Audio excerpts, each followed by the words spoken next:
Hola, un gran saludo a todos. Les habla Claudio Rodríguez, director de BaseballJaponés.com, y les doy la más cordial bienvenida al episodio número 138 de La Hora del Béisbol Japonés. Un encuentro semanal para ponerlos al día con la actualidad de los latinos que están activos en la Liga Profesional Japonesa, hablarles de la historia y las curiosidades de la NPB y también responder a las preguntas de nuestros seguidores. El programa de hoy, 13 de marzo de 2019, está repleto de información muy interesante. Comenzaremos, como es costumbre, con nuestras notas y noticias más importantes de la semana, que incluyen la actuación de los latinos en la pretemporada de la NPB, la dura crítica del diario Nikkei Gendai al cubano Alex Guerrero y el regreso de los mexicanos Luis Cruz, Luis Mendoza y Ramiro Peña a Japón con la selección de su país. Luego hablaremos de cómo se comportan las estrellas deportivas en Japón y por último responderemos a las preguntas que recibimos de nuestros fanáticos esta semana. De manera que sin más demoras, comencemos a pegarle a la pelota. Ayer sábado se reanudaron los partidos de pretemporada, los partidos oficiales de pretemporada de la NPB. Tuvimos 5 encuentros ayer y otros 5 juegos más en la jornada dominical, la jornada de hoy. Y tuvimos pues noticias muy interesantes. El jugador más destacado de los 2 días fue el cubano Yurisbel Gracial, que conectó un jonrón de 3 carreras hoy en el partido ante los Tigres de Hanshin, que terminó 7-2 a favor de SoftBank, el equipo para el que juega Gracial. Fue un jonrón en el 6º episodio con 2 hombres en base. El partido ya estaba 4-2 a favor de SoftBank y con el jonrón de Gracial el marcador final fue de 7-2. Un buen batazo. Gracial además se fue de 3-2 en el juego, conectó un sencillo también. Anotó una carrera y empujó 3, fueron sus 3 primeras empujadas de la primavera. Es apenas el segundo partido oficial de pretemporada que juega Gracial hasta el momento. Con los 2 hits de hoy, su promedio subió a, déjenos chequear rápidamente cuál es el promedio de Gracial en este momento. En la pretemporada elevó el promedio a 400. En 2 partidos tiene 5 turnos, 2 hits hasta el momento. Repetimos, un jonrón, 3 carreras empujadas hasta ahora para Gracial. Y también destacó su compañero de equipo y su compatriota Ariel Miranda, que ganó el juego de hoy ante Hanshin. Él fue el abridor, lanzó 3 entradas, permitió 2 hits y 2 carreras, pero a pesar de todo fue el lanzador ganador del partido. 20 latinos en total vieron acción nada más en la jornada de hoy domingo, cosa que es una cifra muy alta. Porque recuerden, no hay límite de extranjeros en la pretemporada, de manera que cada equipo puede utilizar a tantos extranjeros como pueda. Durante la temporada regular solamente pueden ser 4 al mismo tiempo en el roster activo.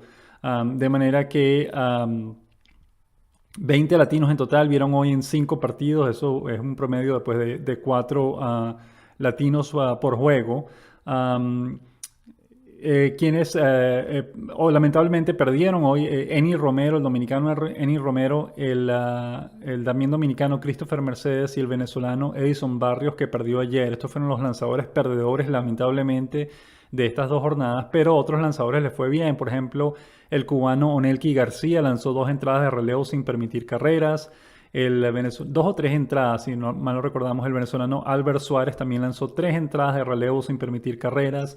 El dominicano Rafael Dolis hoy domingo lanzó 1 entrada sin permitir carreras. Lo mismo hizo el dominicano Jerónimo François y el venezolano Edwin Escobar, que también lanzó 1 entrada hoy domingo sin permitir carreras. El cubano Allan Viciedo remolcó una carrera en la jornada de ayer con un elevado de sacrificio.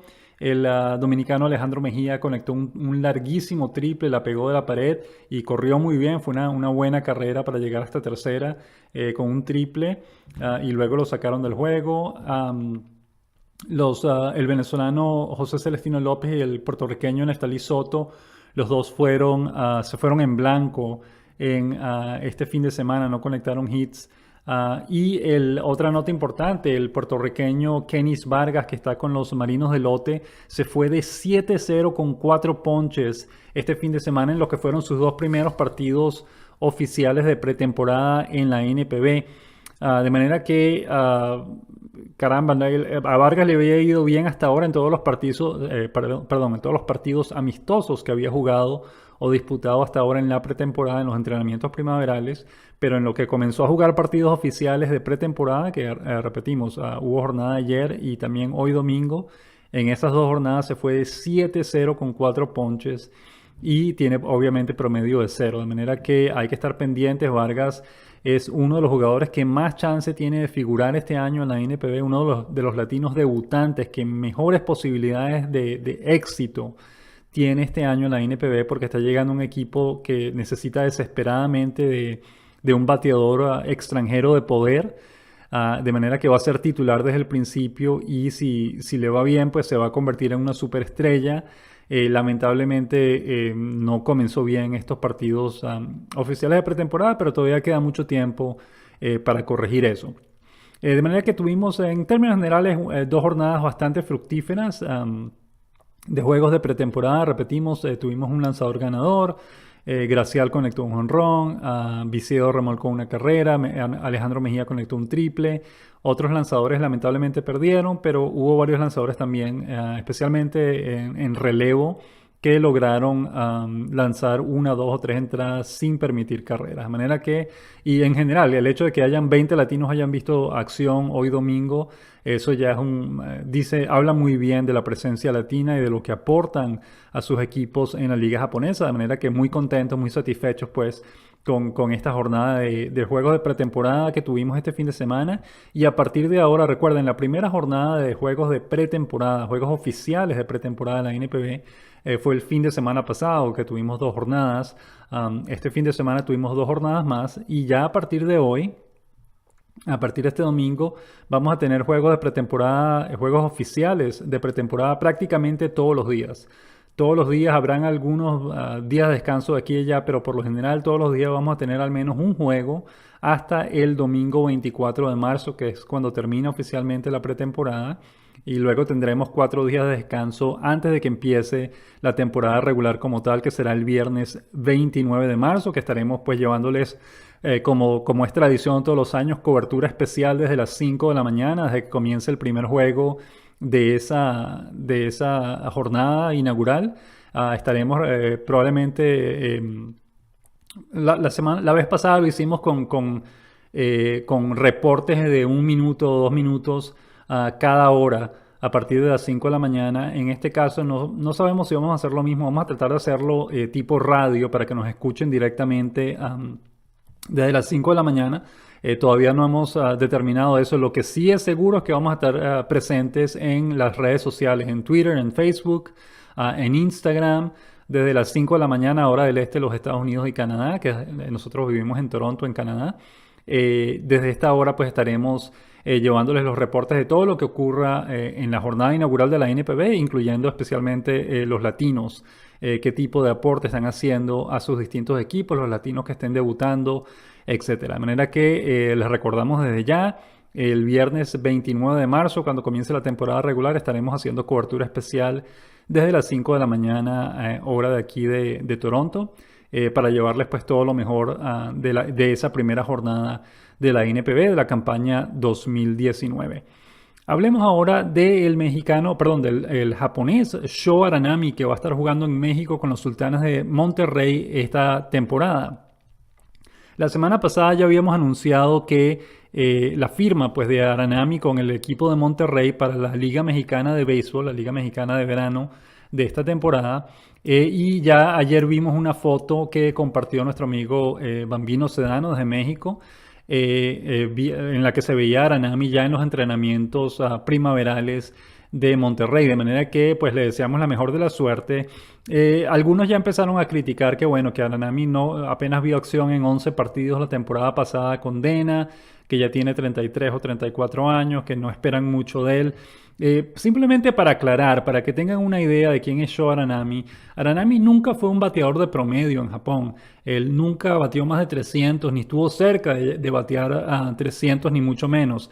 Aranami sí logró ser el jardinero central titular de las Estrellas de Dena en 2 temporadas, la temporada 2012 y 2013. A partir de entonces empezó a jugar con menos frecuencia. 60 partidos, 80 partidos al año, algo así, hasta que ya prácticamente no había acción porque, caramba, para ser honestos, el equipo de DENA tiene mejores opciones en este momento en el jardín central, bateadores que son igual de buenos a la defensiva y que tienen buena velocidad y que batean para contacto como primero bate, de manera que no hay que engañarse en términos de que Aranami no es un jugador que va a batear 400 ni que va a conectar muchos jonrones. El estilo de juego de Aranami siempre ha sido el de un primero bate que no batea para mucho promedio, pero que se logra envasar de vez en cuando, que puede robar bases y que es sobre todo un buen jardinero defensivo. Él ganó 2 guantes de oro en esas 2 temporadas, en 2012 y 2013, como jardinero central de las Estrellas de DENA. En esas 2 temporadas robó alrededor de 20 bases cada año y remolcó entre 20 y 30 carreras en cada una de esas 2 temporadas. El año pasado batió, por ejemplo, 304 en el equipo menor de DENA, en 56 partidos que vio acción. Su promedio fue de 304. De manera que es un bateador que puede batear para promedio. La razón por la que no es titular en este momento con las Estrellas de DENA es porque, repetimos, el equipo tiene mejores opciones que él disponibles en este momento y las están usando en lugar de usar a Aranami. De hecho, el manager venezolano Alex Ramírez, el manager de las Estrellas de DENA, le tiene mucha fe a Aranami y el año pasado, de hecho, trató de traerlo de vuelta, trató de convertirlo otra vez en titular, pero lamentablemente no pudo responder.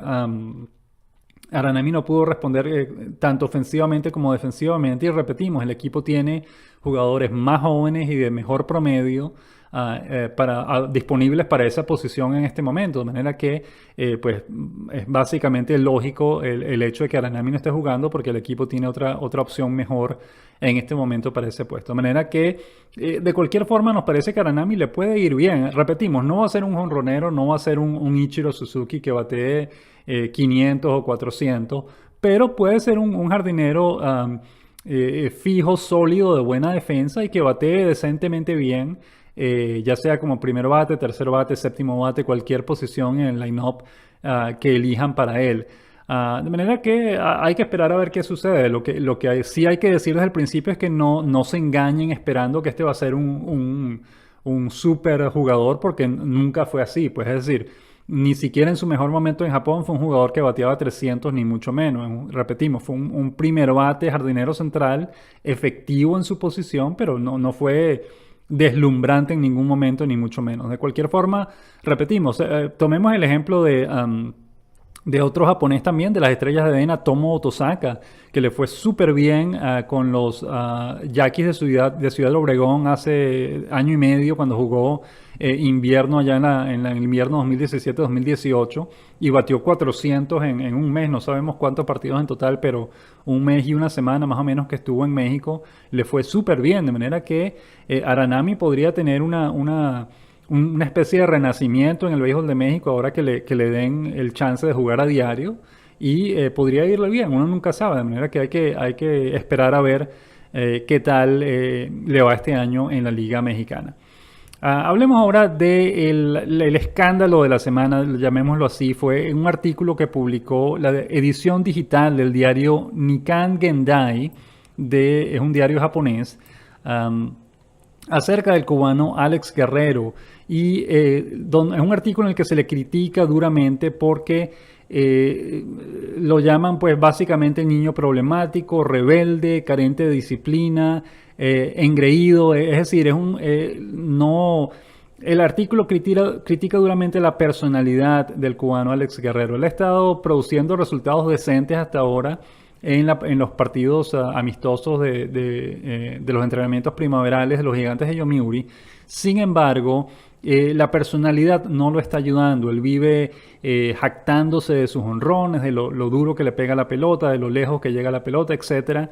Y eso básicamente, y eso lo vamos a hablar ahora más adelante con detalle en nuestra sección Conociendo el Béisbol Japonés, pero básicamente lo que queremos decir aquí es que ese tipo de actitud no es bien vista en Japón. En Japón la modestia es lo que prevalece, nunca alardear de lo que uno hace o de lo que uno logra, ser siempre modesto, estar siempre agradecidos con el manager, con los coaches, con los compañeros de equipo, que son los que le permiten a uno triunfar individualmente. Sin el apoyo de ellos, pues uno nunca podría llegar muy lejos. De manera que este tipo de actitud pues no, repetimos, no es bienvenida en Japón y por eso es que este diario lo está criticando de esa manera tan dura. Y no solo eso, sino que además el artículo revela algo que no sabíamos y más o menos sospechábamos, pero no estábamos al tanto de ello.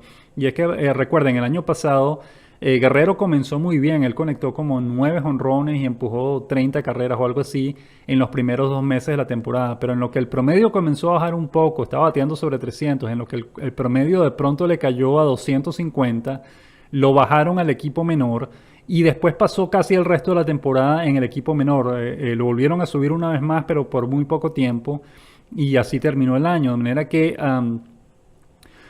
sospechábamos que algo había pasado porque no es normal que lo dejen, siendo uno de los bateadores de poder del equipo, no es normal que lo dejen tanto tiempo abajo.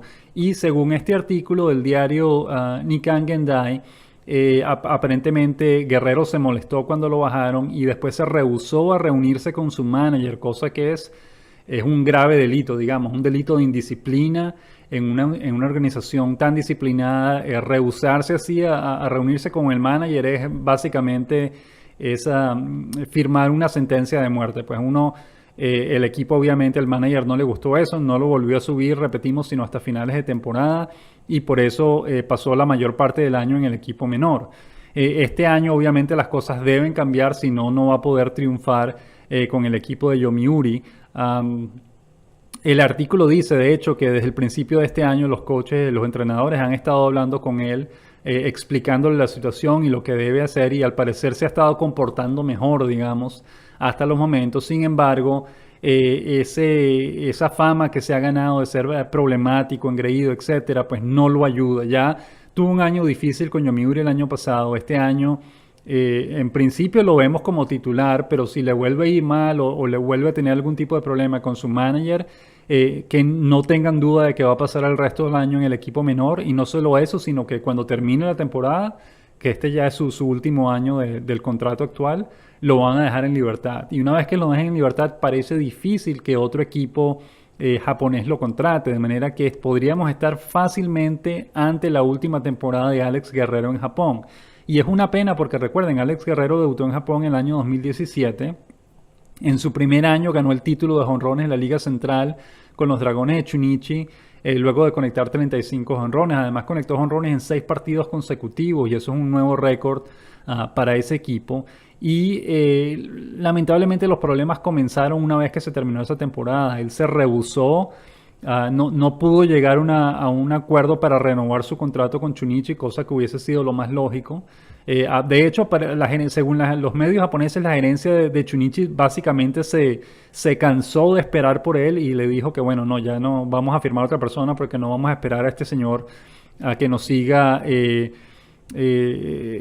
jugando con nosotros, digamos, no se ponga serio en términos de su oferta y de la negociación.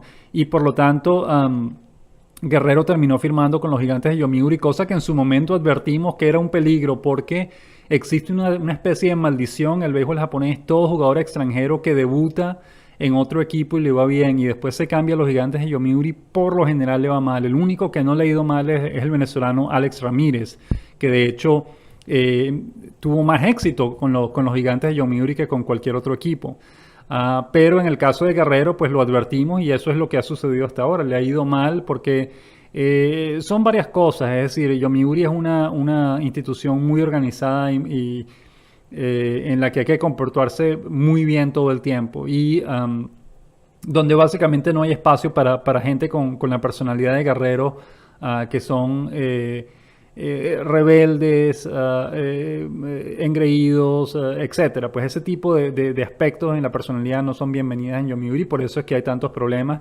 Y en el béisbol japonés, si uno se raya, digamos, si uno la pasa mal, si uno sale del equipo de Yomiuri en malos términos, eso es básicamente una sentencia de muerte porque ningún otro equipo de la NPB por lo general termina contratando a ese jugador. De manera que, bueno, hay que esperar a ver qué ocurre. Esperemos que le vaya bien a Guerrero este año, que logre dejar esos problemas de un lado y que logre producir con su bate y que tenga buenos números.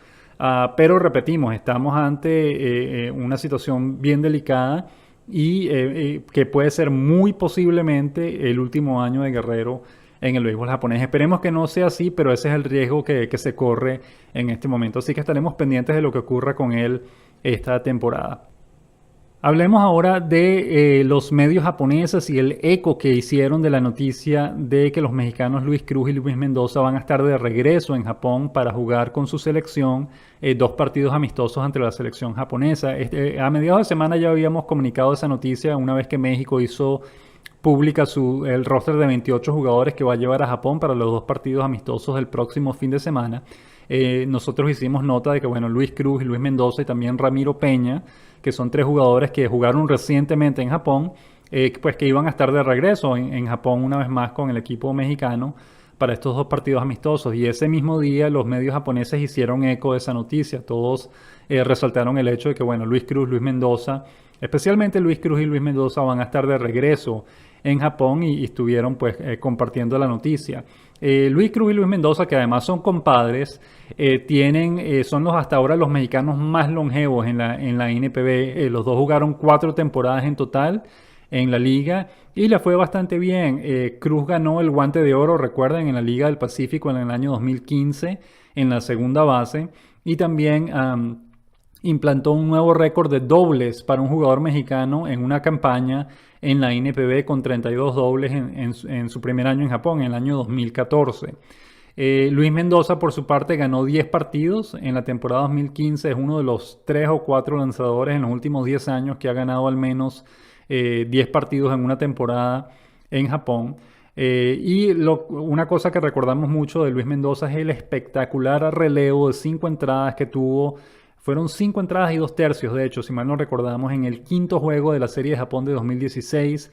El relevista, o el abridor, perdón, que tuvo Nippon Ham en aquel juego ante Hiroshima, le fue mal, lo tuvieron que sacar después de 2 entradas o de 1 entrada, y trajeron a Mendoza, y Mendoza lanzó 5 entradas y 2 tercios sin permitir carrera. Fue un relevo sensacional de Mendoza y dejó el partido igualado, y finalmente Nippon Ham lo ganó en extra innings y después ganó la Serie de Japón, con lo cual Mendoza se coronó campeón. De manera que son grandes recuerdos que tenemos de ambos, súper buenas personas cuando hablamos con ellos, bien simpáticos, bien buenos los dos, y pues nos encanta verlos de vuelta. También a Ramiro Peña. Ramiro Peña lamentablemente no tuvo demasiadas oportunidades, jugó como 22 partidos en total con los Carpas de Hiroshima en la temporada 2017. Realmente él fue víctima de un equipo que tenía demasiados extranjeros y realmente no tenía un cupo para él. Y él pasó la mayor parte del año en el segundo equipo de Hiroshima. Lamentablemente no recibió la oportunidad real de demostrar su talento. Pero de cualquier forma pues tuvo la experiencia de jugar en Japón. De manera que estaremos muy pendientes de ver a los 3 de ellos de regreso en Japón y participar en estos 2 juegos amistosos ante Japón el próximo fin de semana. Cristian Villanueva, que habíamos anunciado que iba a estar en los partidos, lo sacaron a última hora, ya no va a estar porque recibió un pelotazo en la espalda en estos días, y como medida de precaución el equipo de Yomiuri decidió mantenerlo fuera de esos 2 juegos amistosos. Ahora, quien sí va a jugar es Joey Meneses, que acaba de firmar este año con los Búfalos de Orix y que estará debutando en la NPB. El que no va a estar es Jafet Amador, que recuerden jugó en la NPB hasta el año pasado. Lamentablemente dio positivo en una prueba antidopaje por un par de diuréticos, y el equipo o la liga lo suspendió por 6 meses. Esa suspensión duraba hasta principios de febrero. Pero no está, la ausencia de Amador no tiene que ver con la suspensión, que además ya se acabó, sino con el hecho, igual la suspensión de la NPB no aplicaría a la selección nacional, son 2 cosas distintas.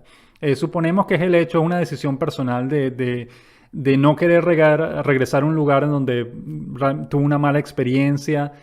Quizás él no quiere estar en contacto otra vez con Japón, o simplemente siente que el público japonés no quiere verlo de vuelta en Japón. De cualquiera que sea la razón, pues él decidió no hacer el viaje con el equipo, que muy fácilmente hubiese podido estar con la selección, pero ya haya sido su decisión o la decisión de la selección, pues para evitar problemas, Jafet Amador no va a estar en estos 2 juegos amistosos. De cualquier forma, México está trayendo un equipo muy bueno, muy competitivo, y los 2 partidos prometen ser bien interesantes, así que estaremos pendientes el próximo fin de semana con lo que ocurra con esos 2 juegos amistosos entre México y la selección japonesa. Pasemos ahora a la siguiente sección del programa de hoy, las noticias de la semana.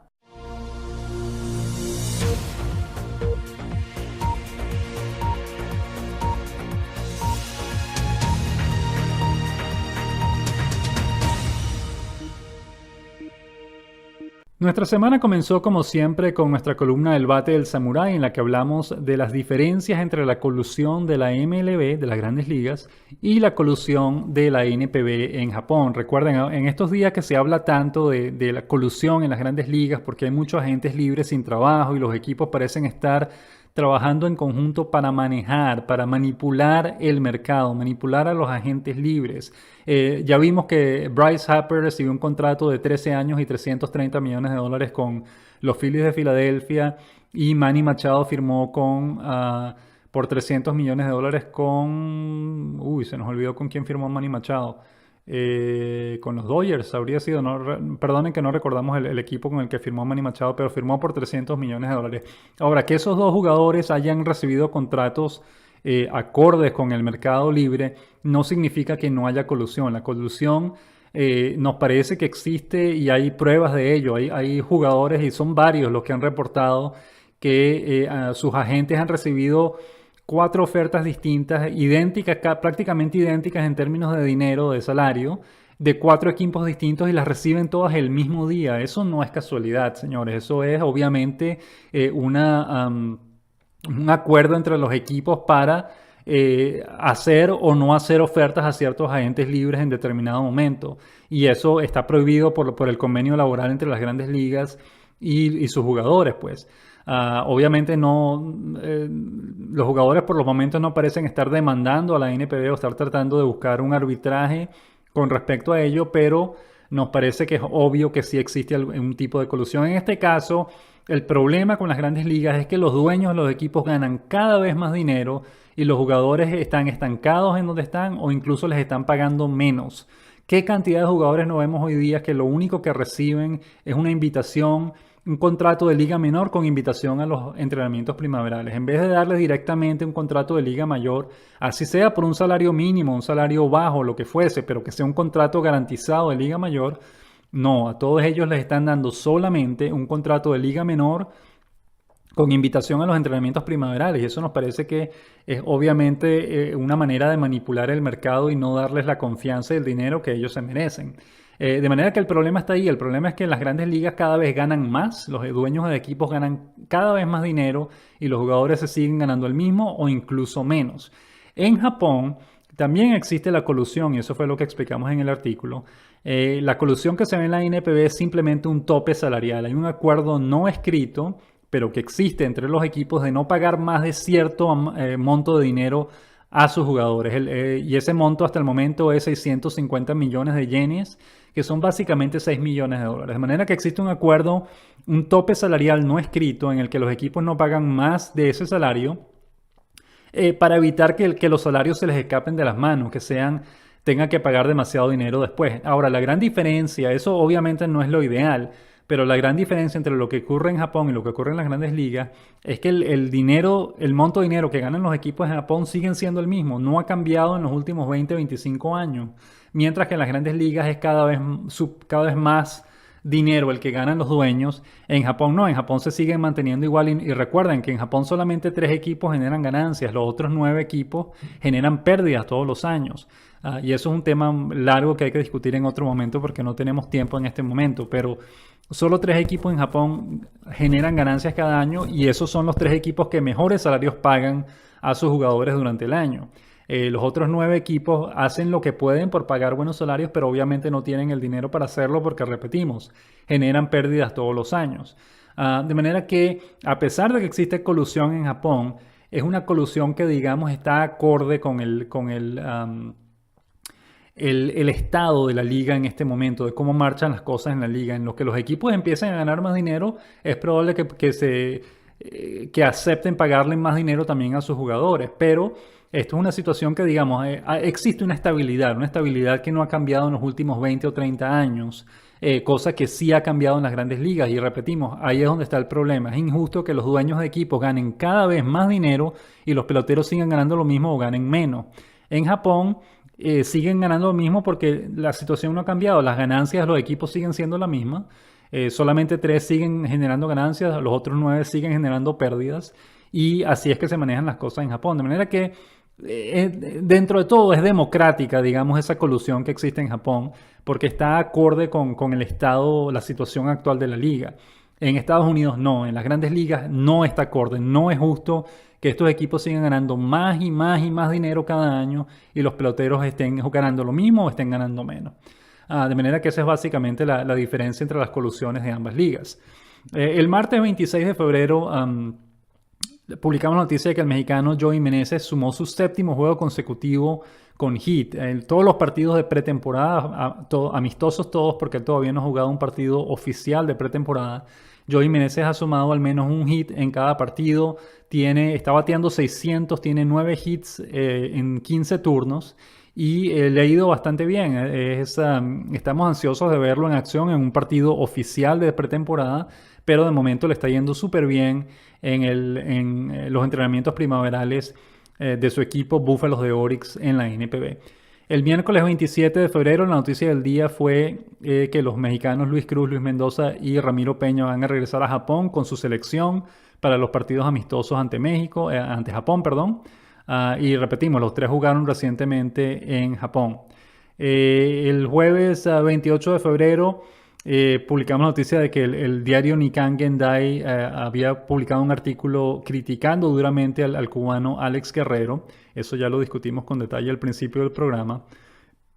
El viernes 1 de marzo hablamos de la recuperación del venezolano Ernesto Mejía, que marcha bien hasta ahora. Recuerden, él se hizo una limpieza en su muñeca izquierda en noviembre y comenzó el año trabajando con el equipo menor de los Leones de Seibu. Por lo que vimos en el artículo, se está recuperando bien, se siente cada vez con más fuerza, en buena forma física y pues estamos ansiosos. No sabemos todavía cuándo va a poder jugar con el equipo o entrenar con el equipo mayor otra vez, pero esperemos que sea pronto y que le vaya bien. Esta es la última temporada de Ernesto Mejía, el último año de su contrato actual con los Leones de Seibu y él necesita arrojar buenos números este año para poder extender su carrera en Japón, que ya lleva 6 años. 6 años hasta el momento. Ayer sábado 2 de marzo, el cubano Dayan Viseo remolcó la única carrera del día, la única carrera latina del día, en la derrota de los Dragones de Chunichi ante los Marinos de Lote. Y hoy domingo 3 de marzo, el cubano Yuribel Gracial fue la noticia del día con un jonrón de 3 carreras que le permitió a los halcones de SoftBank derrotar 7-2 a los Tigres de Hanshin, que fue un partido además en el que el cubano Ariel Miranda se anotó la victoria. Permitió 2 carreras en 3 entradas completas. Él fue el abridor de SoftBank en el partido y pues fue un día bien fructífero para los cubanos en Japón.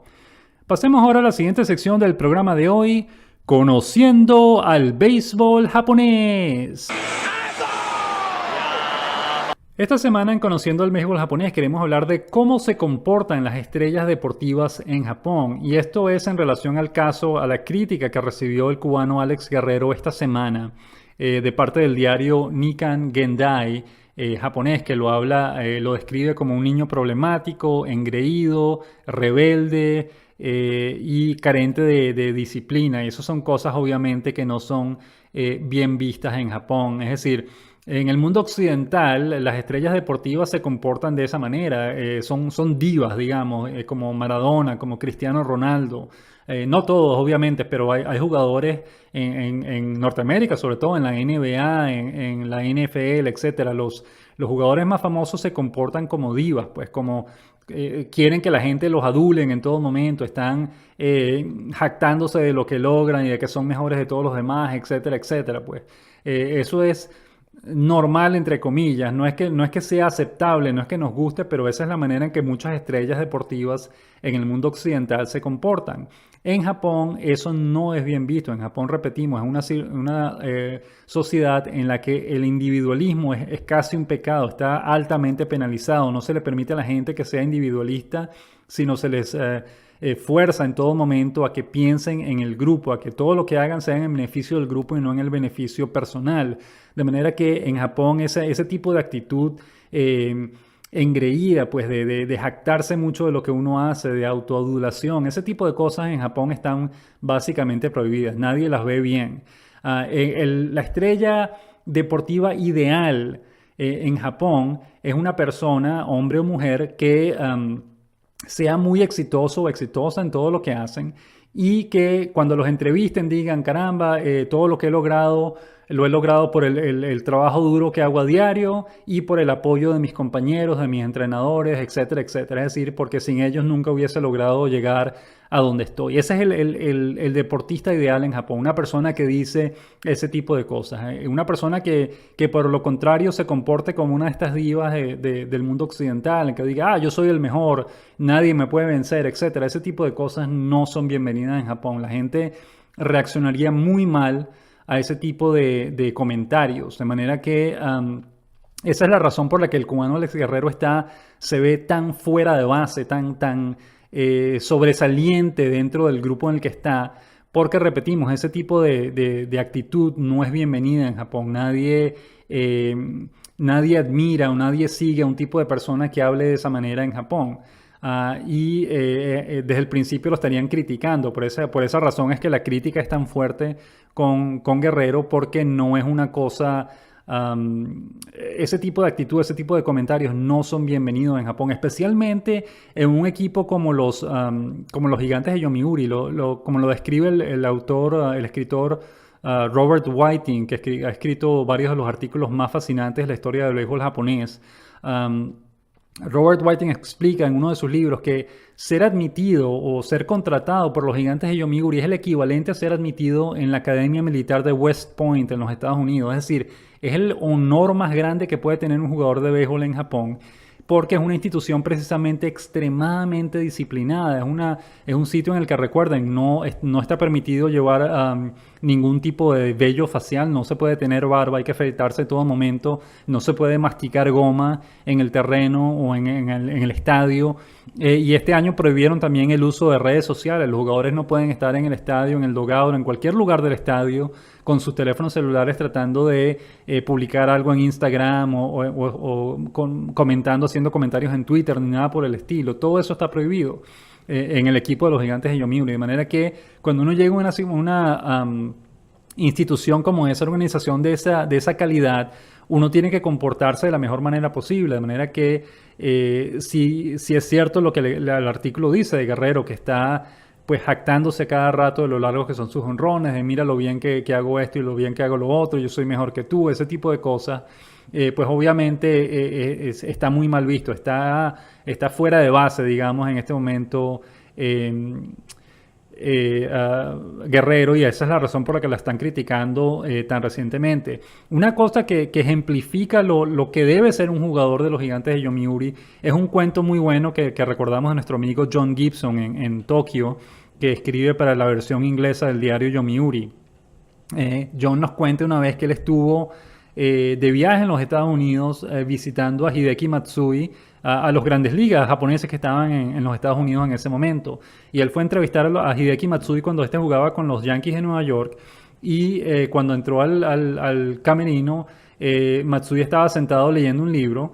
Y cuando él se introdujo y le dijo, mira, te puedo hacer una entrevista, Matsui cerró el libro, lo colocó a un lado, se paró como si fuese un militar, mirando directamente a mi amigo John, diciendo así como que, bueno, ok, estoy listo, hazme las preguntas que necesites hacerme. Es decir, es algo que no es necesario hacer, pero tomar ese paso extra de mostrar total atención a la persona que te está entrevistando, y como reportero yo entiendo lo importante que es eso.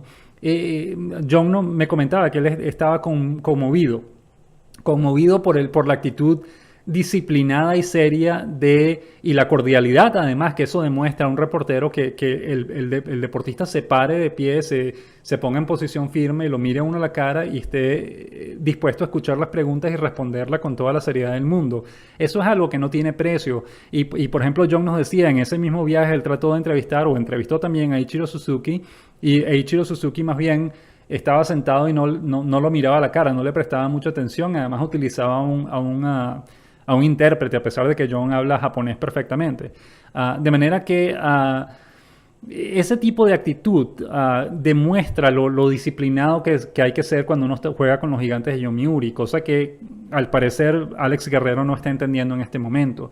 Yo, por ejemplo, recuerdo personalmente una entrevista que le hicimos a el jugador chileno de fútbol Iván Zamorano, una vez que visitó Caracas cuando jugaba para las Águilas del América, en un equipo mexicano, y América estaba jugando un partido de Copa Libertadores o algo así en Caracas contra el Caracas Fútbol Club. Y fuimos al hotel donde estaba Zamorano a entrevistarlo y nos encontramos en el lobby del hotel, reunido con una cantidad de fanáticos chilenos que lo estaban visitando, y estaba sentado en un sofá, abrazado con una chica de cada lado y hablando con los fanáticos, etcétera. Y obviamente cuando lo tratamos de entrevistar, él se quedó sentado donde está y dice, bueno, hazme las preguntas de allá porque de aquí no me voy a parar. Nosotros hicimos la entrevista igual y no es que nos hayamos sentido ofendidos, ni mucho menos. Simplemente hablamos con él y le agradecimos su tiempo. Pero repetimos, es la gran diferencia que muestra un deportista cuando, en el caso de Hideki Matsui, él deja todo lo que está haciendo para pararse y prestarle atención a uno y responder las preguntas. Y en el caso de Zamorano, en el que, mira, de aquí no me voy a mover. Si me vas a preguntar algo, me preguntas desde allá y yo te respondo. Hay una diferencia grande entre un caso y el otro, y demuestra, digamos, el espíritu japonés, especialmente dentro de los Gigantes de Yomiuri, el cómo se deben comportar los jugadores, las grandes estrellas deportivas en Japón, que deben ser además ejemplos a seguir para todas las personas, en comparación con con tantos problemas que vemos en Norteamérica, pues el abuso marital, los deportistas que les pegan a sus esposas, los deportistas que consumen esteroides, ese tipo de cosas. Tantos problemas que vemos en las grandes ligas en Japón básicamente no se ven. Y repetimos, es un caso de que si Guerrero estuviese con otro equipo, el equipo sería un poco más paciente con respecto a su comportamiento, pero como está precisamente con los Gigantes de Yomiuri, y repetimos, eso es algo que advertimos en su momento, firmar con los Gigantes de Yomiuri significa un riesgo grande precisamente por este tipo de detalles.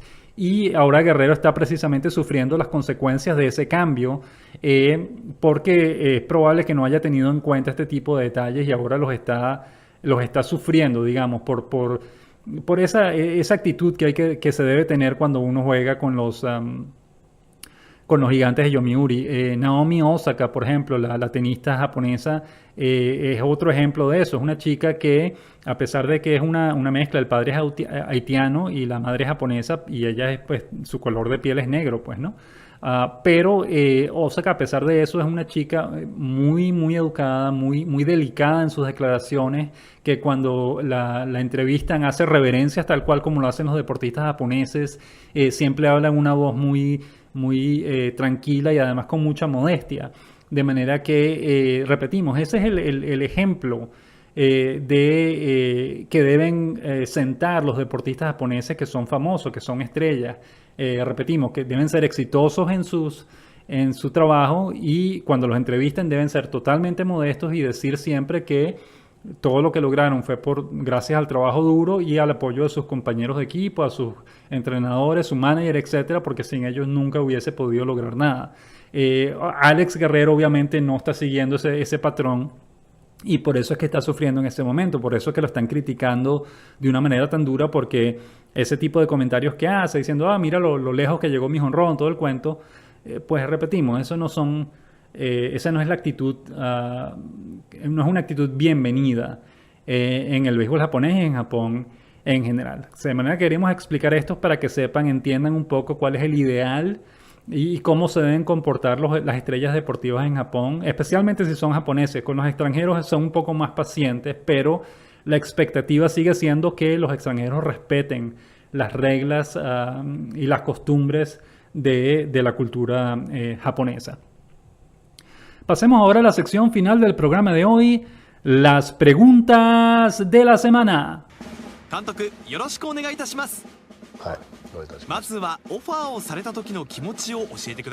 Esta semana, como siempre, recibimos varias preguntas y comentarios bien interesantes de nuestros seguidores a través de las distintas redes sociales. Comencemos con Ginoblis vía Twitter. Dice, a ver cómo le va, porque el año pasado en la NPB solo jugó 11 partidos con el equipo mayor. Estamos hablando del japonés Sho Aranami, que va a jugar con los Sultanes de Monterrey esta temporada en la Liga Mexicana. Ginobili, como lo mencionamos al principio del programa, Aranami nunca fue un bateador de poder ni de promedio en Japón. Fue un primer bate efectivo con buena defensa en el jardín central. Eso es lo que se debe esperar de él en Japón en este caso, ¿no? En México, perdón, en este caso. No se debe esperar de él un jugador de poder que conecte jonrones porque no lo es, nunca lo fue, ni tampoco un jugador de buen promedio. Pero, repetimos, puede ser un bateador decente con buena defensa en los jardines que puede ayudar al equipo a ganar partidos. Esa debe ser la expectativa con Aranami en esta ocasión. La Lata de Maíz vía Twitter, el fabuloso podcast español acerca del béisbol, dice: no hay medio que informe mejor en inglés y español sobre el béisbol japonés que Claudio Rodríguez, o en este caso beisboljaponés.com, nuestra página. Pues muchísimas gracias por el comentario. No creemos que seamos el mejor en inglés. En inglés existen varias fuentes que han cubierto el béisbol japonés por mucho más tiempo y mucho más informadas que nosotros. Pero en español probablemente sí seamos la fuerte, o al menos la principal fuente de referencia, porque somos los que nos dedicamos a escribir de béisbol japonés todos los días del año. Pues existen varias personas que escriben de vez en cuando algún artículo de béisbol japonés, pero alguien que escriba los 365 días del año como lo hacemos nosotros, probablemente eso no exista, al menos hasta ahora. Ever Santana vía Twitter nos dice: con esa fama de problemático va a tener que matar este año para poder recibir un nuevo contrato en Japón. Con los japoneses la indisciplina no camina.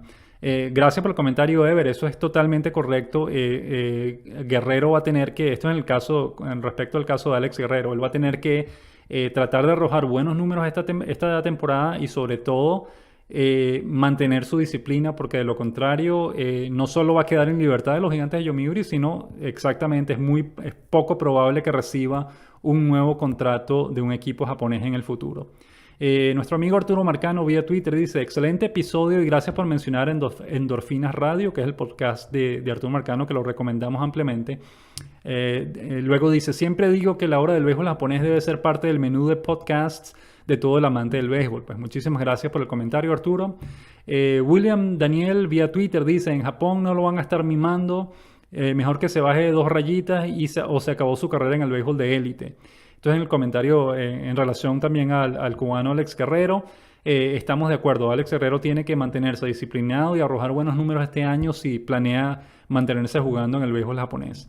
Enrique López vía Twitter dice: por eso lo dejaron ir los Dodgers, hablando también del caso de Alex Guerrero y sus problemas de disciplina con los Gigantes de Yomiuri. Julio Puello vía Twitter dice: por eso fue que le mordieron la oreja hace varios años. Esto no lo recordamos, pero parece que hubo un intercambio entre Miguel Olivo y Alex Guerrero, y Miguel Olivo le terminó mordiendo la oreja a Guerrero por un problema, una pelea que tuvieron entre ambos. Pues ese parece ser el caso de Guerrero en este momento. Andy Montoya vía Twitter nos dice: una maravilla la información de este podcast de Claudio Rodríguez, se los recomiendo a los cubanos para conocer el béisbol bueno y disciplinado. Pues muchísimas gracias por el comentario, Andy. También nos dice: ¿dónde puedo ver las estadísticas de Julieski Gurriel en Japón? Están disponibles, Andy, en nuestra página beisboljaponés.com en la sección de estadísticas. Si vas al año 2014, ahí tenemos las estadísticas. Ese fue el único año que jugó Gurriel en Japón. En la Liga Central, las estadísticas de bateo de la Liga Central, ahí están los números de Julieski Gurriel del único año que jugó en Japón.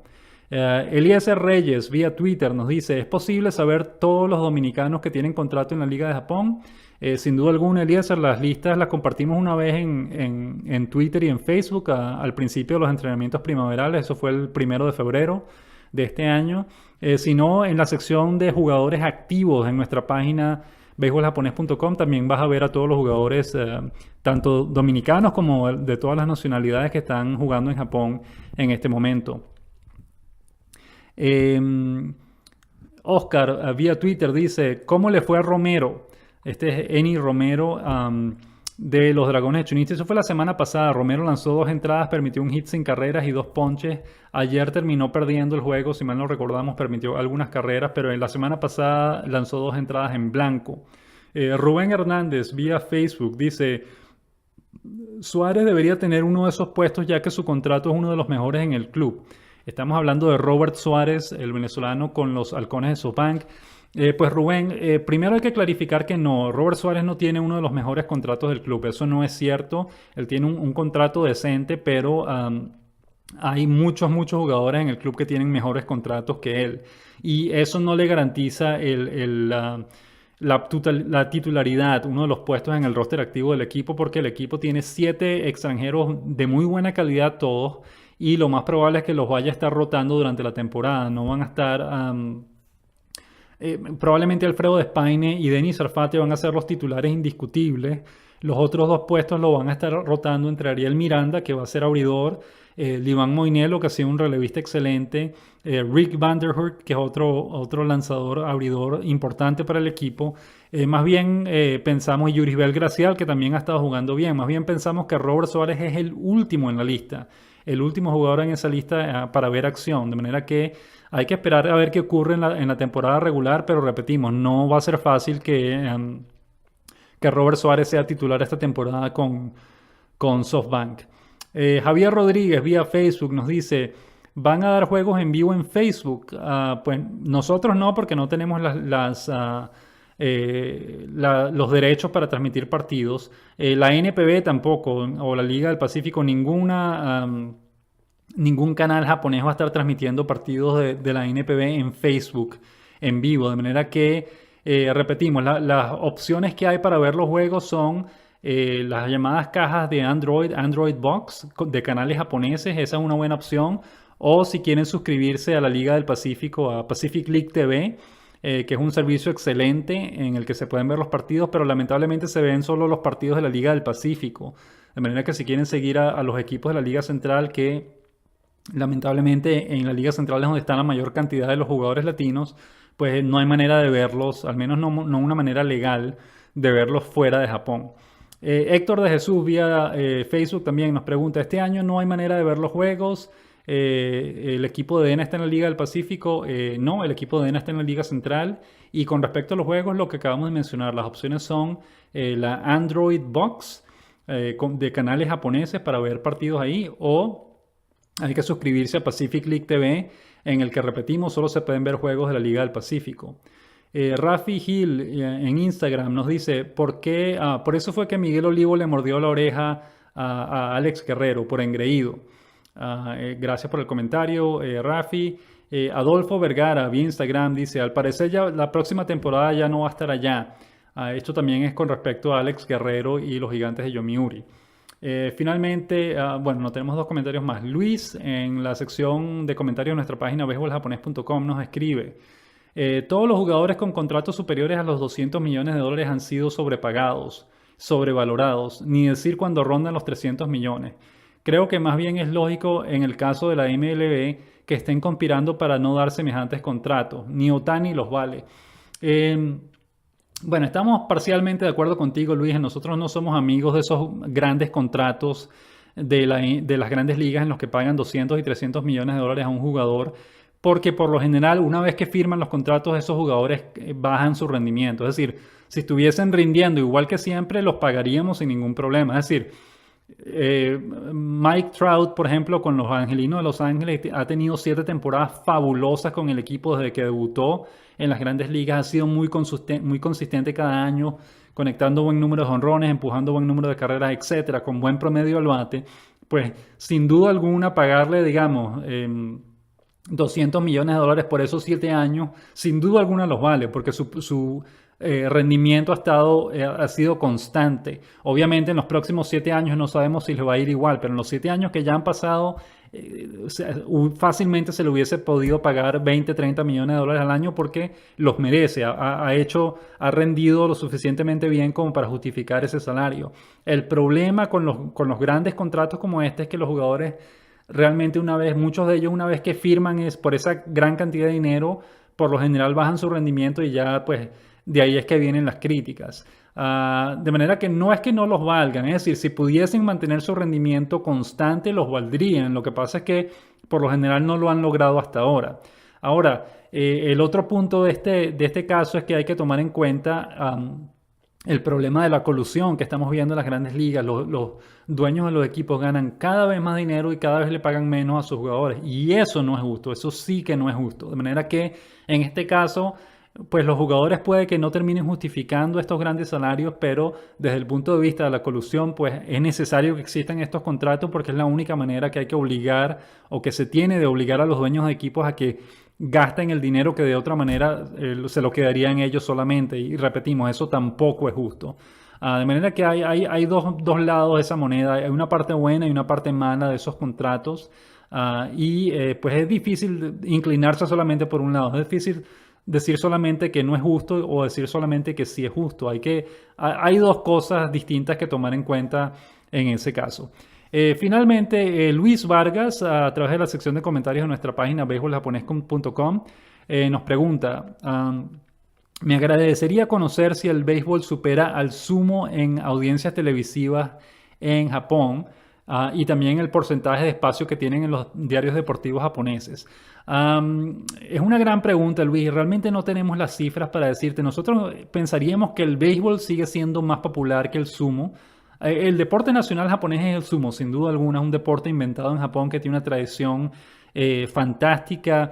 Una cosa que siempre nos sorprende muchísimo, nos deja con la boca abierta, es que el sumo tiene una base de datos estadísticos de todos los torneos que se han realizado desde algo así como el año 1700. Es una cosa increíble. Ellos tienen guardados todos los resultados en una base de datos, estadística, etcétera, de todos los torneos que se han disputado de sumo en Japón desde el año 1700 y pico. Todos esos resultados están disponibles y tienen una base de datos al respecto. Eso nos parece algo que nos deja, repetimos, con la boca abierta. Eso es algo sorprendente, la tradición y el amor que se tiene por el deporte, por ese deporte en Japón. Ahora, en términos de audiencia televisiva, no estamos seguros, es decir, porque el sumo no se juega todo el año como si se juega el béisbol. El sumo son 6 grandes torneos cada año y cada torneo durará como 2 semanas, algo así, 2 o 3 semanas. De manera que en distintos momentos del año se realizan esos 6 grandes torneos y ahí es donde se ven los mejores luchadores. Y en su momento, cuando esos torneos se están desarrollando, pues la audiencia es buena, mucha gente los ve en televisión. De manera que es difícil saber si el sumo supera o no al béisbol en audiencia televisiva. Con respecto a los diarios deportivos, suponemos que el béisbol siempre ocupa mayor espacio porque, repetimos, hay más información. El béisbol se está jugando todo el año a diferencia del sumo. Pero cuando hay un gran torneo de sumo y hay una noticia importante ocurre, algún Yokozuna gana un título importante o pierde un combate importante, el sumo pues aparece también en las portadas de los diarios deportivos japoneses. Eso no hay duda al respecto. Y sí se reseña. Cada vez que ocurre un torneo, pues la cobertura es completa de lo que ocurre. Luego Luis Vargas dice: si no fuera así, debería haber más permisión de contratos para poder adquirir estrellas extranjeras al verse limitado a 6 millones de euros o de dólares que no emprenden la travesía en Japón. Bueno, es decir, nosotros nos parece que sí que habría espacio para más jugadores extranjeros en Japón en este momento. Algunos japoneses se niegan, ellos prefieren mantener el estatus tal cual como está, con solamente 4 jugadores en el roster activo. Con respecto a la cantidad de salario que se paga, repetimos, es decir, la gran diferencia es que la NPB no está buscando ser como las grandes ligas. Ellos están buscando mejorar como liga, pero ellos no quieren convertirse en las grandes ligas. En las grandes ligas, por ejemplo, no hay límite de extranjeros. Uno puede tener 9 japoneses sobre el campo, o 9 dominicanos, o 9 mexicanos, o 9 estadounidenses. No hay límites. Uno puede contratar a todos los extranjeros que uno quiera. En Japón no, en Japón existe un límite. Por eso es la razón que tampoco están buscando aumentar los salarios que pagan para poder contratar mejores jugadores extranjeros. Ellos están conformes con lo que tienen en este momento. Ellos no están buscando ir mucho más allá de eso. De manera que es difícil. Es decir, hay que entender que la mentalidad de los equipos japoneses es muy distinta a la mentalidad de los equipos norteamericanos. Y lo hemos dicho antes, nosotros no esperamos que eso cambie, nos gusta de hecho que se mantenga tal cual como está, porque hay cosas buenas en ambas ligas y se puede aprender de ambas ligas. Si las dos ligas se convierten en la misma cosa, entonces perdemos una de las dos ligas y lo ideal es mantener a las dos activas. De manera que no estamos buscando, no creemos que sea necesario cambiar el límite de dinero que se les paga a los jugadores en este momento en Japón. Finalmente Luis Vargas nos dice, no pude escuchar bien cómo llaman en Japón a los pitchers relevistas del octavo inning. Bueno, no es en Japón, es en inglés, es un término en inglés que se dice set up, es decir, el lanzador que le sirve la mesa, digamos, al cerrador para que termine de hacer su trabajo en el noveno inning y logre ganar el partido para el equipo. Así es que se le dice en los Estados Unidos al pitcher, al lanzador del octavo episodio, o sea, le llama el set-up man, es decir, el hombre del set-up, el hombre que prepara el camino para el cerrador, para que el cerrador llegue y salve el partido.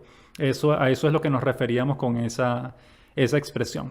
Hemos llegado entonces así al final del programa de hoy. Muchísimas gracias como siempre por habernos acompañado y queremos despedirnos con otra canción de los jugadores latinos que están en Japón, la canción de ánimo.